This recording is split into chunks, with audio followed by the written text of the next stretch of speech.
আমি বাথরুমে পড়ে গিয়ে মাথায় সামান্য ব্যথা পেয়েছি, খানিকটা রক্তকরণও হয়েছে।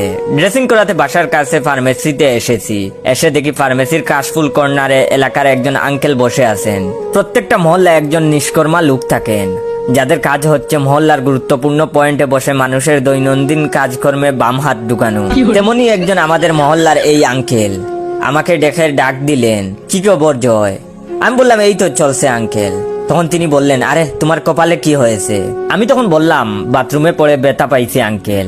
আমার কথা শুনে আঙ্কেলের মুখে অবিশ্বাসের চাপ, যেন আমি গোপনে ইউক্রেন গিয়ে যুদ্ধ করে মাথা ফাটিয়ে এসেছি। আঙ্কেলের সন্দেহসূচক মুচকি হাসি দিয়ে হেসে বললেন, বাথরুম না থাকলে এ যুগের ছেলেদের যে কি হতো। আমি তখন বললাম, কেন আঙ্কেল? তখন তিনি বললেন, এই যে তোমরা বউয়ের পিটানি খেয়ে বাথরুমের ব্যথা বলে চালিয়ে দাও।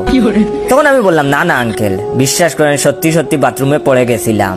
তখন আঙ্কেল উনার মাথার টুপি সরিয়ে একটা লম্বা কাটা দাগ দেখিয়ে বললেন, বলো তো এটা কিসের দাগ? আমি দেখে বললাম, অনেক গভীর ক্ষত। কি হয়েছিল আঙ্কেল? তখন তিনি বললেন, তোমার মতো বাথরুমে পড়ে গেছিলাম। বিয়ের 2 সপ্তাহ পরের ঘটনা। 6টা সেলাই লাগছিল, সে তুলনায় তোমারটা কিছুই না। তখন আমি বললাম, তা অবশ্য ঠিক বলেছেন আঙ্কেল। তখন তিনি বললেন, তা তোমারে কি দিয়া মারছে? আমি তখন বললাম, রুটির বেলান দিয়া মারছে আঙ্কেল।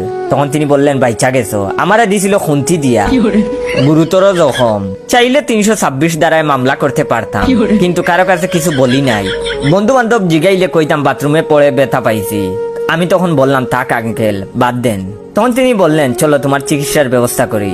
আমি তখন বললাম, জি আঙ্কেল চলেন। তারপরে আমরা ফার্মেসির ভিতরে ঢুকলাম। ফার্মেসির ভিতরে আমার পরিচিত এক আঙ্কেলের চেম্বার। আঙ্কেল সাধারণত বিকাল 5টায় চেম্বার ওপেন করেন। আজ তিনি 4টার সময় চলে এসেছেন।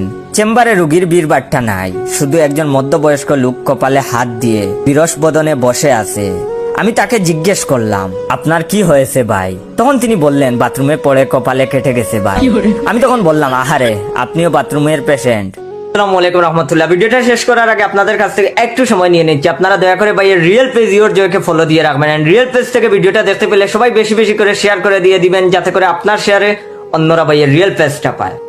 তখন তিনি বললেন, বাথরুমে পড়ে কপালে কেটে গেছে ভাই। আমি তখন বললাম, আহারে, আপনিও বাথরুমের পেশেন্ট? তখন তিনি বললেন, জি ভাই, আপনার কি হয়েছে? তখন আমি বললাম, আমিও বাথরুমে পড়ে গেছিলাম। তখন তিনি বললেন, ইসরে, কিসের উপরে পড়েছিলেন? আমি তখন বললাম, রুটির বেলানের উপর।